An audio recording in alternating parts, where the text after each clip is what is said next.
So hello everyone, अभी हम part 2 देख रहे हैं। सेकंड पार्ट में कुछ हमारे इश्यूज़ आ गए थे, तो ये वीडियो फिर मैं आगे कंटिन्यू कर रही हूँ। ओके, तो बेसिकली क्या है, इरिथ्रोब्लास्टोसिस फिलालिस बेसिकली क्या होता है। इसमें मदर निगेटिव होती है और जो चाइल्ड होता है इसका वो पॉजिटिव होता है। तो बच्चा पॉजिटिव, मदर निगेटिव, ऐसा कैसे हो सकता है? ऐसा हो सकता है फादर अगर पॉजिटिव है और मदर अगर निगेटिव है, तो ऑफकोर्स फादर की वजह से बच्चा पॉजिटिव हो सकता है, बच्चा निगेटिव भी हो सकता है। बट यहाँ पे बच्चा पॉजिटिव है और मदर निगेटिव है।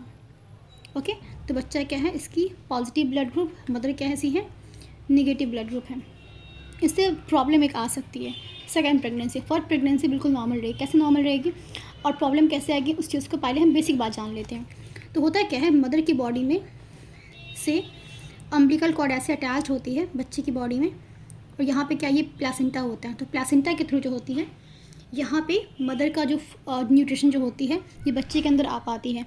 तो बात यहाँ पे ये है कि प्लासेंटा चीज़ों को कनेक्ट करती है, बट इस प्लासेंटा से मदर का और बच्चे का ब्लड मिक्स नहीं होता है, सेपरेट रहता है। इसीलिए मदर का ब्लड ग्रुप कुछ भी हो, बच्चे को उससे कोई इफ़ेक्ट नहीं पड़ता है, क्योंकि यहाँ पे आपकी ए और बी मीन्स निगेटिव, मतलब कोई भी निगेटिव, मतलब मान लो बी निगेटिव है या ए निगेटिव, कोई भी निगेटिव है, ठीक है, तो उसकी एंटीबॉडी तो होगी ना। बच्चा मान लो बी पॉजिटिव है, मदर कैसी है, मदर ए निगेटिव है, ठीक। तो बच्चा पॉजिटिव है, मदर निगेटिव है, तो इसके ए एंटीजन के बारे में, ए ब्लड ग्रुप जो ए एंटीजन है, इसके अगेंस्ट बी एंटीबॉडी तो होगी ना इसके अंदर। बी एंटीबॉडी होगी, बी से इसको हिट होगा, तो बी एंटीबॉडी होगा मदर के बॉडी में। तो ये एंटीबॉडी जो होती है प्लासेंटा को क्रॉस नहीं कर सकती है, इसीलिए बच्चे को कोई दिक्कत होगा नहीं, बच्चा आराम से फर्स्ट प्रेगनेंसी में आराम से डिलीवरी हो जाएगी। लेकिन जैसे डिलीवरी होगी, जैसे बच्चा बाहर आएगा, जैसे ये बाहर आएगा उस टाइम पे क्या होती है कि कुछ टिश्यूज़ वगैरह टीयर अप होते हैं, और इस कारण से क्या होते हैं, बच्चे के कुछ क्लॉट जो है वो मदर की बॉडी में ब्लड जो है रह जाते हैं। मतलब बाय डिफ़ॉल्ट, ऐसा नहीं कि हर बार ऐसा हो, ये कभी हो भी सकता है, कभी नहीं हो सकता है। तो नहीं हुआ तो कोई बात नहीं, लेकिन अगर हो गया तो क्या होगा कि बच्चे का जो कुछ ब्लड है वो मदर के ब्लड में मिक्स हो जाएगा। जैसे मदर के ब्लड में मिक्स होगा तो इससे क्या होगा कि मदर कैसी थी, मदर थी आपकी निगेटिव, तो मदर निगेटिव, बच्चा पॉजिटिव। इससे क्या होगा, देखो आपको पता होगा जो निगेटिव होती हैं, निगेटिव कैसे होते हैं, निगेटिव होने के लिए हमारे पास एक RH फैक्टर बहुत मैटर करता है।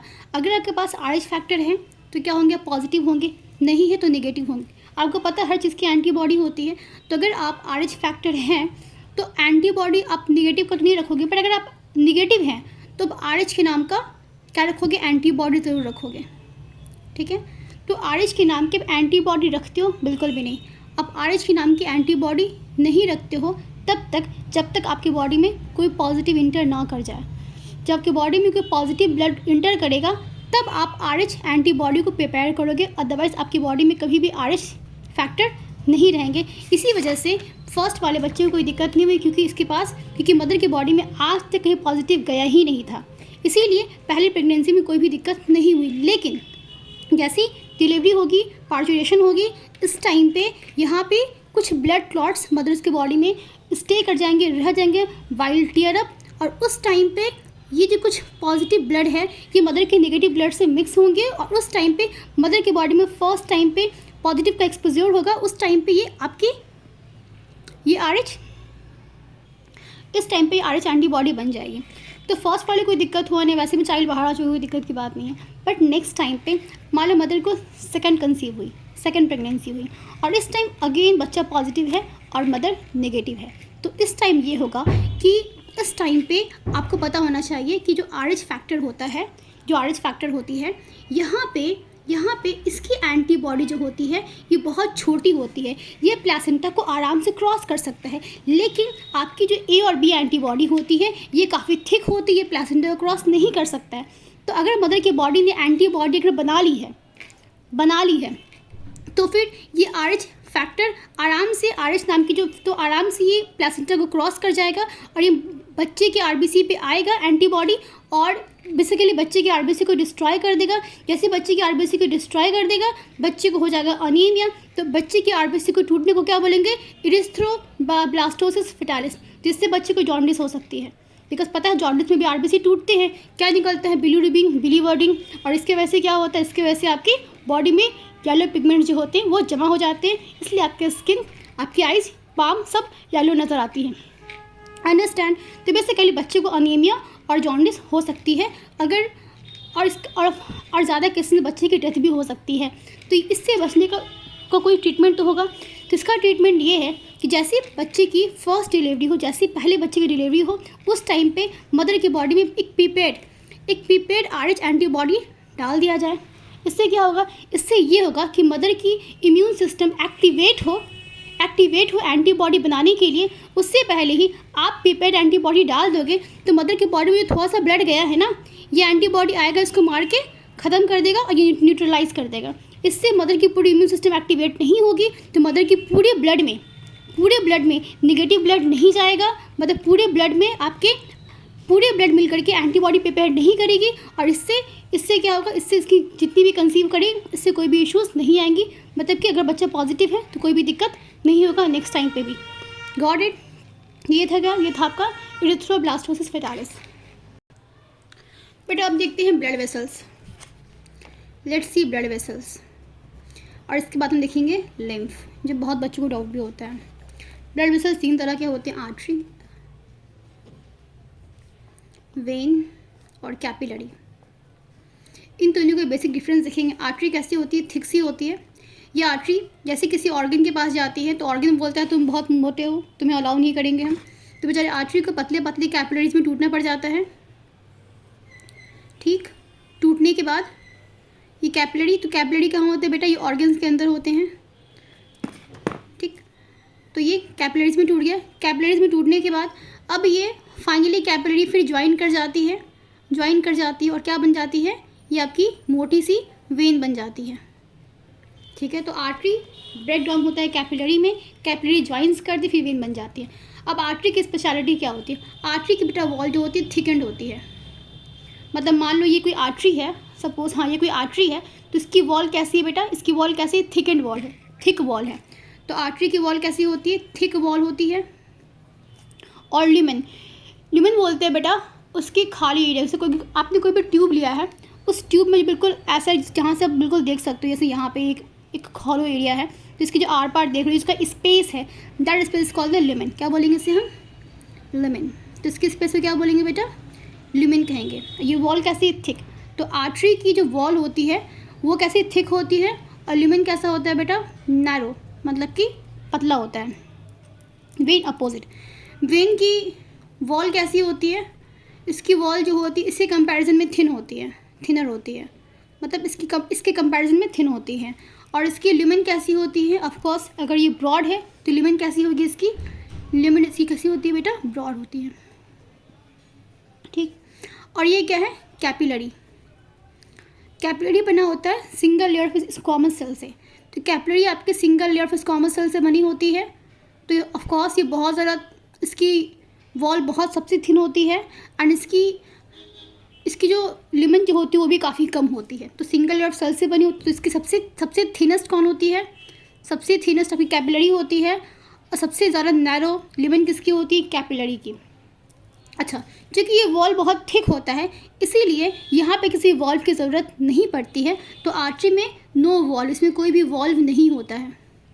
लेकिन आपकी वेन के अंदर काफ़ी थिन होता है और यहाँ पे लिमन काफ़ी ब्रॉड है, इस वजह से। और यहाँ पे ब्लड का प्रेशर बहुत लो होता है। यहाँ पे ब्लड काफ़ी लो प्रेशर से मूव कर रहा होता है, इसीलिए यहाँ पे होते हैं वॉल्व। ये यहाँ पे मान लो ये आपकी वेन है, तो यहाँ पे ऐसे वॉल्व लगे होते हैं। ये वॉल्व क्यों लगे होते हैं? ताकि जैसे ब्लड ऊपर जाए तो ये नीचे ना गिर जाए। मान लो आपके ब्लड अगेंस्ट द ग्रेविटी जा रहा है, मतलब नीचे नहीं गिर रहा, अपोजिट जा रहा है, तो ब्लड ऊपर जाएगा, फिर नीचे जा सकता है ना वापस। इसीलिए यहाँ पे वॉल्व, जैसे ऊपर गया ब्लड, वॉल्व बंद हो गया, फिर ब्लड ऊपर गया, वॉल्व बंद हो गया। तो इस तरह से आपकी वेन्स में वॉल्व लगे होते हैं, बैक फ्लो ऑफ ब्लड को प्रिवेंट करते हैं। लेकिन आर्टरी की बात करें, यहाँ ब्लड प्रेशर बहुत हाई होता है। हाई क्यों होता है? बिकॉज डायरेक्टली ये अओर्टा से निकलता है। और अओर्टा से क्या होता है? बेसिकली यहाँ पे जैसे हार्ट पंप करती है, जब जैसे ही वो पंप करती है अओर्टा से आर्टरीज में ब्रेकडाउन हो जाता है। इसीलिए आपकी आर्टरी की ब्लड प्रेशर काफ़ी हाई होती है। इन दैट केस इसे नीड नहीं होती वॉल्व की। तो यहाँ पे वॉल्व प्रेजेंट है, यहाँ पे क्या है बेटा? एब्सेंट यहाँ पे नहीं है। और कैपिलरीज काफ़ी थिन होता है, तो यहाँ पे किसी वॉल्व की ज़रूरत है नहीं। अगेन तो इसके पास ब्लड प्रेशर की बात करें, सबसे ज़्यादा किस में होती है? आर्टरी में होती है, उसके बाद फिर आपकी कैपिलरी में होती है, तब जाके आपकी वेन। सबसे ज़्यादा ब्लड प्रेशर कहाँ होती है? आर्टरी में, फिर कैपिलरी में और फिर वेन में। बीपी कहाँ चेक करते हो? आर्टरी में। आगे हम पढ़ेंगे इसको, बट अभी इतना हम देख लिए हैं। तो आई थिंक ब्लड वेसल्स आप देख चुके हैं। अब बात करते हैं लिम्फ की।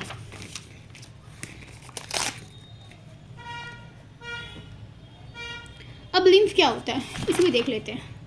जब आपकी कैपिलरी से होता है क्या, आर्टरी का काम क्या होता है? आर्टरी किसी ऑर्गन में क्यों जा रहा है? बताओ क्यों जा रहा है? आर्टरी बेसिकली, आर्टरी के अंदर हमारी ब्लड फ्लो करती है। आर्टरी के अंदर हमारी ब्लड फ्लो करती है, तो बेसिकली ब्लड हमारी बॉडी में का मेन काम क्या होता है? ब्लड जो बेटा है हमारे ऑर्गन्स में क्या, हमारे ऑर्गन्स में हमारे सेल्स होते हैं, जो बेचारे हमारे सेल्स बड़े भूखे बैठे हुए हैं। देखो हमारे सेल्स उदास बैठे हुए हैं। क्यों उदास बैठे हैं? क्योंकि बेटा इसको ऑक्सीजन और ग्लूकोज चाहिए, क्योंकि ये भूखे हैं, इनको भूख लगा हुआ है। और इनको खाना कौन ला के देगा? ब्लड वेसल्स इनको खाना ला के देंगे। ठीक है, तो यहाँ पे कैपिलरीज जो है इस टिश्यू के अंदर यहाँ पे इसको ऑक्सीजन देगी और ग्लूकोज देगी, और बदले में इससे CO2 ले लेगी, बदले में CO2 ले लेगी, और फिर ये वेन में टूट के बन जाएगी। तो ऐसे करके आपका इसके ट्रांसपोर्ट होता है। लेकिन इस कैपिलरी में से जो ब्लड को लेके जाएगा, जो बेसिकली जो फूड को लेके जाएगा, क्या ये फूड ऐसे चला जाएगा? नहीं ना। इस फूड को लेके जाने के लिए you need some kind of substance. यहाँ से कोई सब्सटेंस भी चाहिए ना, उसको बोलेंगे हम प्लाज्मा। क्या बोलेंगे उसे हम? प्लाज्मा। तो ब्लड के अंदर, ब्लड वेसल्स के अंदर ये प्लाज्मा होता है, लेकिन जैसे ही आपके टिश्यू में जाएगा इसको हम बोलेंगे इंटरस्टिशियल फ्लूइड। क्या बोलेंगे इसे हम? इंटरस्टिशियल फ्लूइड बोलेंगे। इस फ्लूइड में आपके ऑक्सीजन और ग्लूकोज डिजॉल्व रहेगा। डिजॉल्व होने के बाद सेल्स इसे सेल्स से ले लेंगे, राइट। लेकिन जैसे इसे इंटेक करेंगे, बदले में CO2 उसको यहाँ पे डाल देंगे और CO2 कलेक्ट होगा, यहाँ चला जाएगा।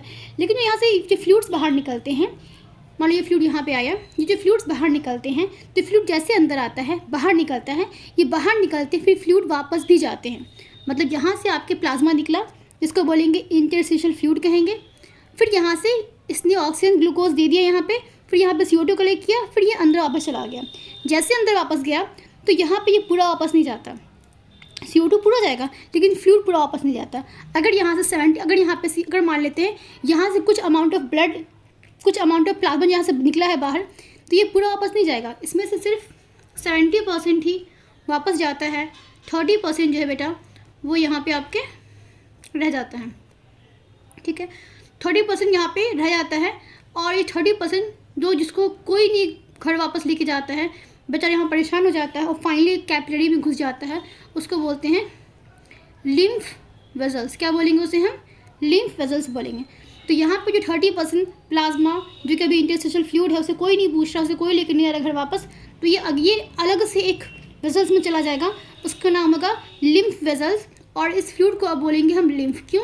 क्योंकि आप लिम्फ वेसल्स में घुस चुके हो ना, इसलिए आपका नाम क्या हो गया? आपका लिम्फ नाम हो गया। तो अब इस फ्लूइड को हम लिम्फ बोलेंगे। अब ये लिम्फ जैसे क्रॉस कर रहा होगा, रास्ते में देखिएगा एक प्यारा सा घर है। ये प्यारा सा घर जो है ये बार बार चेक कर रहा है कि आपके पास ऐसा तो नहीं कि आप बैक्टीरिया पैथोजन लेके घूम रहे हो, फिर हमारे बॉडी के लिए वो दिक्कत की बात है ना। इसे बोलेंगे हम लिम्फ नोड। क्या बोलेंगे इसे हम? Lymph node. तो लिम्फ नोड में यहाँ पे चेकअप होता है कि आपके लिम्फ के अंदर कोई पैथोजन तो नहीं है। तो चेक कौन करेगा? तो लिम्फ नोड के अंदर बड़े सारे क्या बैठे होते हैं बेटा? WBC बैठे होते हैं। WBC चेक कर रहे होते हैं कि आपकी बॉडी में बैक्टीरिया पैथोजन कुछ भी है कि नहीं। अगर है तो अगेन एंटीबॉडी को बुलाएगा, एंटीबॉडी फिर अगेन WBC के फैगोसाइटोटिक सेल्स को बुलाएगा, फिर उसको भी मार देगा। अंडरस्टैंड? तो ऐसे काम चलता है। फिर ये सारा कलेक्ट होने के बाद फाइनली बाद में फिर जाके लास्ट में वेन में ड्रेन, बट यहाँ पे नहीं, बॉडी के एक वेन में जाके सब बाद में फिर अगेन ड्रेन आउट हो जाता है। तो ऐसे करके पूरी काम चलती है। अच्छा, क्या होता है लिम्फ में और ब्लड में क्या डिफरेंस है बेटा? लिम्फ के अंदर प्लेटलेट्स नहीं होते हैं, लिम्फ जो है वो कलरलेस होते हैं। ये एक बेसिक डिफरेंस है किसके अंदर? आपके ब्लड के अंदर और आपके लिम्फ के अंदर, ये बेसिक डिफरेंस है। और लिम्फ में सब प्रोटीन्स, कुछ प्रोटीन्स होते हैं, जबकि ब्लड में आपके काफ़ी सारे प्रोटीन्स होते हैं। तो ये बेसिक डिफरेंस है, ये भी याद रखिएगा। तो ये सारी चीज़ें हो चुकी हैं, आगे बात करते हैं बेटा। अब बात करते हैं सर्कुलेटरी सिस्टम की। बेटा ये दो तरह का होता है, एक होता है ओपन, एक होता है क्लोज। ओपन में क्या होता है? ओपन में ये होती है कि आपके हार्ट से एक ऑर्टा निकला आउटा यहाँ से आउटा निकला, मान लो इसके पास कुछ आर्टरीज भी है, बट ऐसे आर्टरीज भी नहीं होती, आर्टरीज भी है। एंड फिर यहाँ से आपकी ब्लड इसने पंप कर दिया, मतलब हार्ट ने ब्लड पंप किया, ये पूरे बॉडी में फैल गया। उसके फिर वापस में एक मोटी सी वेन थी, उसके थ्रू ब्लड भी वापस चला गया। तो घुमा फिरा की बात ये है कि यहाँ पे जो सेल्स होते हैं या ऑर्गन्स जो होते हैं सब पे पूरे ब्लड लग रहे हैं, ठीक है। तो ये बड़ा अनहाइजेनिक सीन होता है। तो ओपन में क्या होता है, ओपन में हीमोसील होती है, मतलब वहाँ पे आपकी कोई भी कैपिलरीज नहीं होती है, नो कैपिलरीज एट ऑल। यहाँ पे जो सेल्स होती हैं सब सेल्स में ब्लड ऐसे लग रहे होते हैं, ये ओपन सर्कुलेटरी सिस्टम होता है। ये किस में होता है बेटा, ये लोअर इन्वर्टिब्रेट्स में होती है। किस में होती है आपकी, लोअर इन्वर्टिब्रेट्स में होती है क्या, ओपन सर्कुलेटरी सिस्टम। क्लोज कहाँ होता है बेटा, क्लोज होता है हायर वर्टिब्रेट्स में होती है, हायर कॉर्डेट्स में होती है। तो ये सब में क्या होता है बेटा, ये सब में आपके होते हैं क्लोज सर्कुलेटरी सिस्टम। ये कैसा होता है, ये आपकी हार्ट है, हार्ट से यहाँ से ऑर्टा निकलेगा, ऑर्टा पतली पतली कैपिलरीज में टूट जाएगा, टूटने के बाद फिर अगेन जो ज्वाइन करेगा, फिर ये वेन में कन्वर्ट होगा, फिर वापस हार्ट में चला आएगा। तो यहाँ पे ब्लड, यहाँ पे जो सेल्स हैं, ये सेल्स या फिर ये जो ऑर्गन्स है कितनी हैप्पी हैं, इसलिए हैप्पी है चिकन, इनके सेल्स की, ये सेल्स बहुत हैप्पी हैं। क्यों हैप्पी है, चिकन के ऊपर ब्लड लग नहीं रहे हैं, तो ही इज़ नॉट, ये गीला नहीं हो रहा, ये बिल्कुल नॉर्मल है, ठीक है। अब इनको ऑक्सीजन ग्लूकोज देने के लिए यहाँ से कौन उतरेंगे, बता चुके हैं, यहाँ से उतरेगा प्लाज्मा। प्लाज्मा का नाम क्या है, इंटरस्टिशियल फ्लूइड है। तो इंटरस्टिशियल फ्लूइड के अंदर उसको खाना पीना सब सेल्स को मिल जाएगा, ब्लड को निकलने की पूरी कोई ज़रूरत नहीं। कौन निकलेगा, इंटरस्टिशियल फ्लूइड, इसी को बोलते हैं टिश्यू फ्लूइड, ठीक है। तो ये होता है क्लोज्ड, ये होता है ओपन। अब बेटा हम कंडक्शन की बात करते हैं कि हमारी बेसिकली ब्लड का फ्लो कैसा होता है, कितने टाइप का सर्कुलेटरी सिस्टम होता है, वो हम देख चुके हैं। कंडक्शन बेसिकली कैसा होता है तो ये हम देखेंगे। 2 चेम्बर्ड हार्ट में अलग होता है, 3 चेम्बर्ड में अलग होता है, 4 चेम्बर्ड में अलग होता है। तो 2 चेम्बर्ड हार्ट भी होता है क्या, हाँ बेटा। जो फिश होते हैं, फिश जो होते हैं उसके पास 2 चेम्बर्ड हार्ट होता है, ठीक है, मतलब ये आपका 2 चेम्बर्ड हार्ट होता है। आपकी जो आपके एम्फीबिया, आपका रेप्टिलिया, एक्सेप्ट क्रोकोडाइल, इनके पास होते हैं, इनके पास 3 चेम्बर्ड हार्ट होते हैं। इनके पास इसके पास एट्रियम तो होता है बट वेंट्रिकल सेप्टम में, उसके पास 3 चेम्बर्ड हार्ट होते हैं।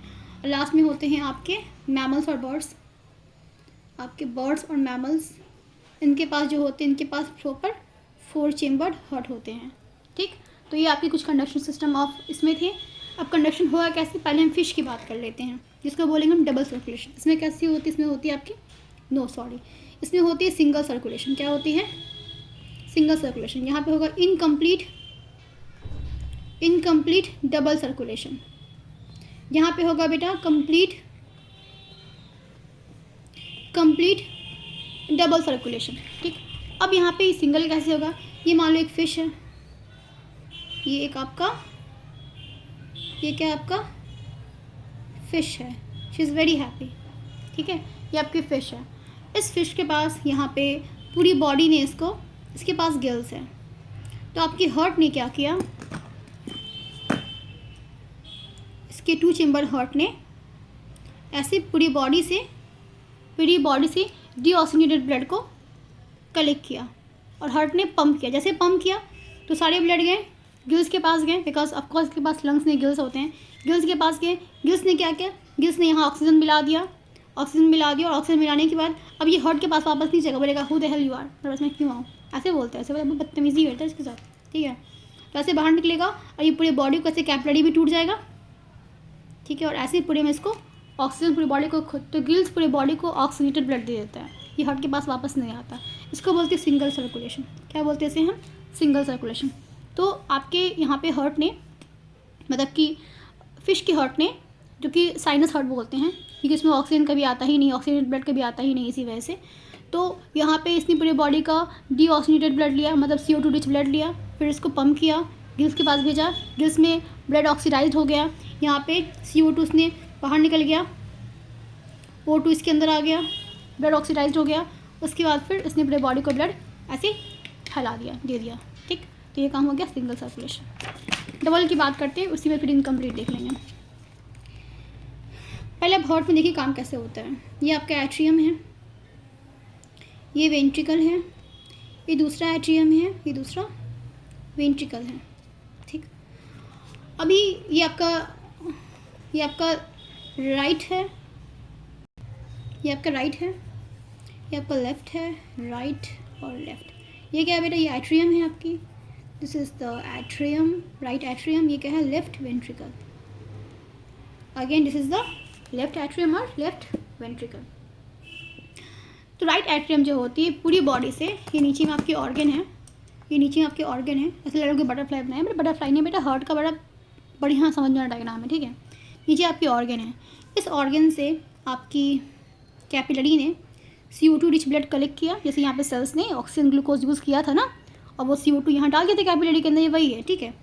तो सारे कैपिलरीज ऐसे ज्वाइन कर गए और फाइनली सारे वेन्स ज्वाइन होने के बाद फाइनली बेटा क्या बन गया, ये बन गया मोटा सा वेना कावा। क्या बन गया, ये वेना कावा बन गया। तो एक वेना कावा आता है ऊपर से, एक आता है नीचे से, एक ऊपर से आता है, एक नीचे से आता है। तो यहाँ पे दो वेना कावा होंगे। ये वेना कावा क्या करेंगे, ये आपके राइट एट्रियम में ब्लड को डाल देंगे। डालने के बाद अब यहाँ पे नीचे में, यहाँ पे क्या होते हैं आपके, एक ऐसे लगे होते हैं, वॉल्व लगे होते हैं, इसको बोलते हैं, यहाँ पे होते हैं ट्राइकस्पिड वॉल्व। अभी सब कुछ देख लो, अच्छी बात है, समझ में आ जाएगा। इसको बोलते हैं ट्राइकस्पिड वॉल्व।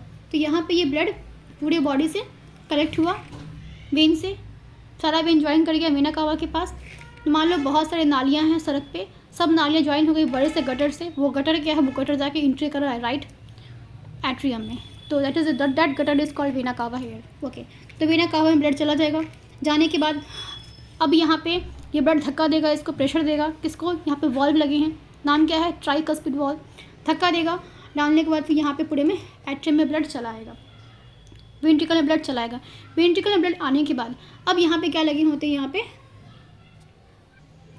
बेटा यहाँ से अब इस वेंट्रिकल से एक अटैच होगा स्ट्रक्चर, वो बेसिकली पल्मोनरी आर्टरी होगा। ये पल्मोनरी आर्टरी जो है, ये निकलने के बाद यहाँ पे लंग्स के पास जाएगा, यहाँ पे लंग्स है आपकी बॉडी में, ठीक है, लंग्स के पास जाएगा, दोनों के पास जाएगा ऑफकोर्स, ठीक है। यहाँ पे जाने के बाद इनको CO2 रिच ब्लड दे देगा कि जाओ इसको ऑक्सीडाइज करो। तो यहाँ पे CO2 निकल जाएगा और बदले में इसको O2 रिच ब्लड कन्वर्ट कर देगा, दोनों में होता है सेम, ठीक है। तो यहाँ पे CO2 को निकाल देगा और O2 में कन्वर्ट कर देगा। कैसे करेगा देखेंगे नेक्स्ट चैप्टर में, ठीक। ऑक्सीडेड ब्लड में कन्वर्ट कर दिया। कन्वर्ट करने के बाद अब ये ब्लड जो है अगेन हार्ट के पास है, कहाँ पे आएगा, ये एट्रियम के पास आएगा। तो यहाँ से अपना ये गया था बेटा, ये पल्मोनरी आर्टरी के थ्रू गया था, ये आर्टरी के थ्रू आया है, पल्मोनरी वेन के थ्रू गया था, आर्टरी के थ्रू आया है, वेन के थ्रू। ऐसा क्यों होता है बेटा, ऐसा इसलिए होता है बिकॉज उसको अगेंस्ट द ग्रेविटी भेजना होता है। इसका आंसर कोई दिया नहीं आज तक, मैंने बहुत बच्चों को पूछा ऑफलाइन में, कोई आंसर करता नहीं है, किसी को पता नहीं होता, बट ठीक है, मैं आपको सस्पेंस नहीं डालूँ, मैं आपको आंसर कर देती हूँ। देखो बेटा, अगेंस्ट द ग्रेविटी होता है, ये आपको पंप करना होता है ऊपर। तो अगेंस्ट द ग्रेविटी होने की वजह से आपको ज़्यादा प्रेशर देना होता है। ज़्यादा प्रेशर से आपकी अगर ये वेन हुई तो वेन की वॉल थिन होती है, पतली होती है, फट भी सकता है, इसलिए यहाँ पे आर्टरी होते हैं। तो आर्टरी की वॉल थिक होती है, तो भले ये कैरी करता है CO2 रिच ब्लड, लेकिन यहाँ पे ये क्या होती है, यहाँ पे ये आर्टरी होती है, ना कि वेन होती है। क्यों, ताकि बेसिकली आपकी आपकी जो ब्लड वेसल्स फटे ना, और आपकी आराम से ब्लड ऊपर जा सके। ये टुवार्ड्स द ग्रेविटी आ रहा है। अब ग्रेविटी टुवार्ड्स आ रहा है, भले इसके अंदर ऑक्सीजन है, पर क्या फ़र्क पड़ता है, टुवार्ड्स द ग्रेविटी में तो कोई चीज़ गिराना बड़ा मुश्किल है, पर ऊपर फेंकना आसान है। क्या बोल रहे हो, कोई चीज़ नीचे गिराना बड़ा आसान है, ऊपर फेंकना बड़ा मुश्किल है। अगेन इसीलिए क्या होती है यहाँ पे, इसीलिए यहाँ पे आपकी मतलब यहाँ पे आपकी वेन लगी होती है, यहाँ पे आर्टरी लगी होती है। आई होप समझ में आपको आ चुका है। आगे बात करते हैं। तो यहाँ पे बेसिकली आपके ब्लड ऑक्सीडाइज्ड हो गए पल्मोनरी वेन के थ्रू, कहाँ आ गया आपकी, ये आपकी लेफ्ट एट्रियम में आ गया। एट्रियम में ब्लड भर गया, भरने के बाद यहाँ पे क्या लगे होंगे, अगेन वॉल्व लगे होंगे, नाम क्या है इसका बेटा, बाइकस्पिड। तो बाइकस्पिड वॉल्व प्रेशर से खुलेगा और ब्लड चला जाएगा आपके वेंट्रिकल में। अगेन वेंट्रिकल यहाँ से निकलेगा, ठीक है। यहाँ पे पंप करेगा, इसका नाम क्या है बेटा, बड़ा कचरा हो गया, कोई नहीं, समझ जाओ, इसको बोलेंगे हम ऑर्टा बोलेंगे। फिर ये ऑर्टा निकल जाएगा यहाँ से, पतली पतली कैपिलरीज में टूट जाएगा, ब्रांचेज में टूट जाएगा, इसको बोलेंगे हम आर्टरी। कैपिलरी में नहीं बेटा, आर्टरी में टूटेगा, आर्टरी में टूट जाएगा। फिर आर्टरी अगेन ज्वाइन करेगा, ठीक है। फिर ये ऐसे से, समझ में आ गया। तो ऐसे पूरी बॉडी मैकेनिज्म चलता रहता है। क्या देखा, फिर से देखो, आपकी राइट एट्रियम ने पूरी बॉडी से डीऑक्सीजनेटेड ब्लड कलेक्ट किया है with the help of vena cava. फिर ये गया है आपके राइट वेंट्रिकल में गया है, राइट वेंट्रिकल में गया है। बाय राइट वेंट्रिकल में जाने के बाद फिर इसने पंप किया, फिर यहाँ पे एक ट्यूब था, उसको हमने बोला है पल्मोनरी आर्टरी। तो पल्मोनरी आर्टरी के थ्रू ये आपके लंग्स के पास गया है, लंग्स ने इसको ऑक्सीडाइज किया, फिर ये वापस आया है पल्मोनरी वेन के थ्रू।